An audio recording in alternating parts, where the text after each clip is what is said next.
This is the tutorial for Moon, which is the runtime verification tool of the Convince toolbox.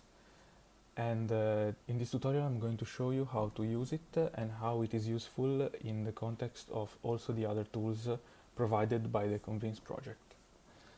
First we are going to use the Docker image provided in the overview repository, and we are going to need multiple terminals, in total 4.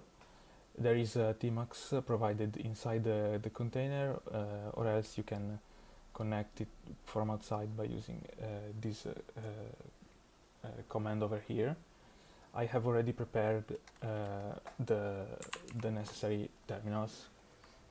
So Moon works by generating monitors from an XML specification, which is part of our ROAML format, and this is the property for which we are going to generate the monitors.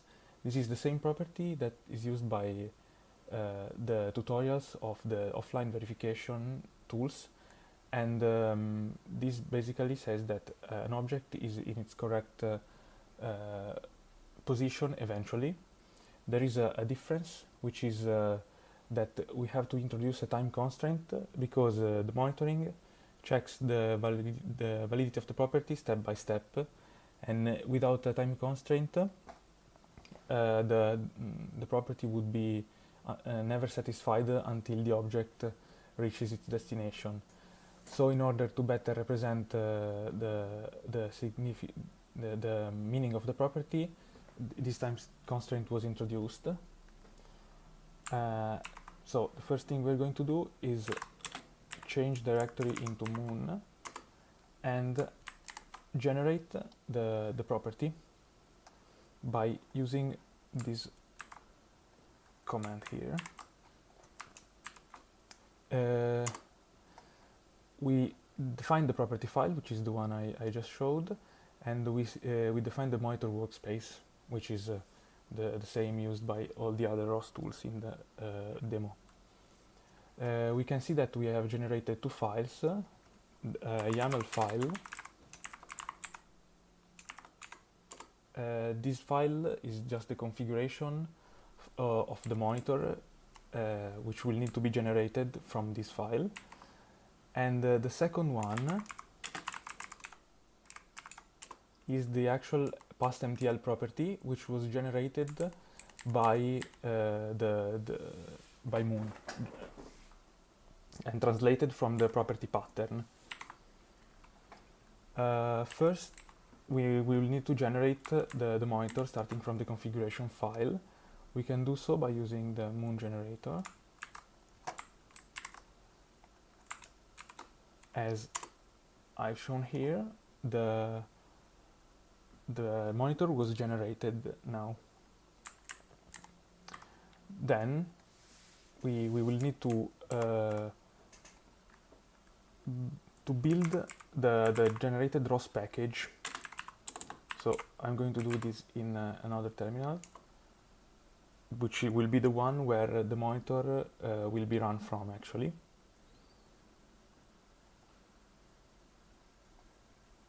And while the monitor finishes building, we can start by running the Moon oracle. The oracle is the part of Moon which is responsible for actually evaluating the property, and it communicates with the monitor, which sends the oracle the messages, and the oracle sends back its verdict. So we define here the property to be the one generated by the generator which we did before. Now the oracle is listening, waiting for a monitor, and it says that it's verifying the property. Time to run the monitor now.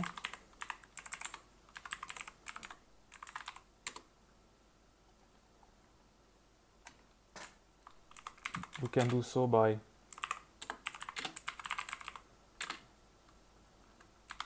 running this command here, and now the monitor is up and running and is connected to the oracle.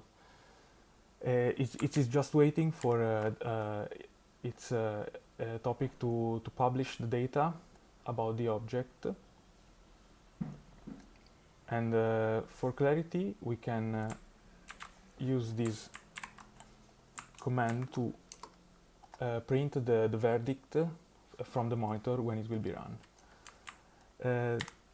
After the setup, we can now just start the simulation.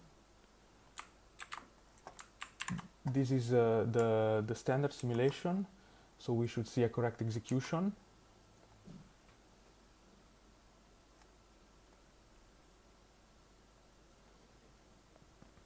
And the monitor is currently in its buffer phase, but now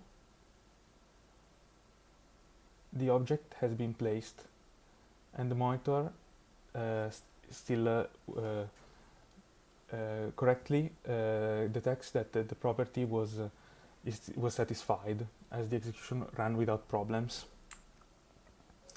So now I am going to show why Moon is useful and complementary with the other tools of the Convince toolbox.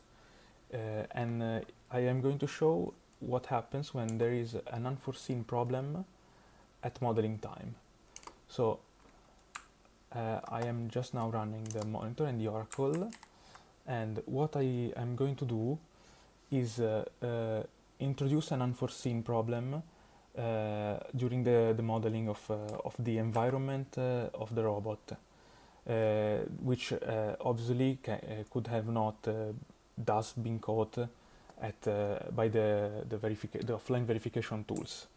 And in this instance, I'm going to generate a world where the doors are closed, and thus the robot cannot find a path to the object it has to grab.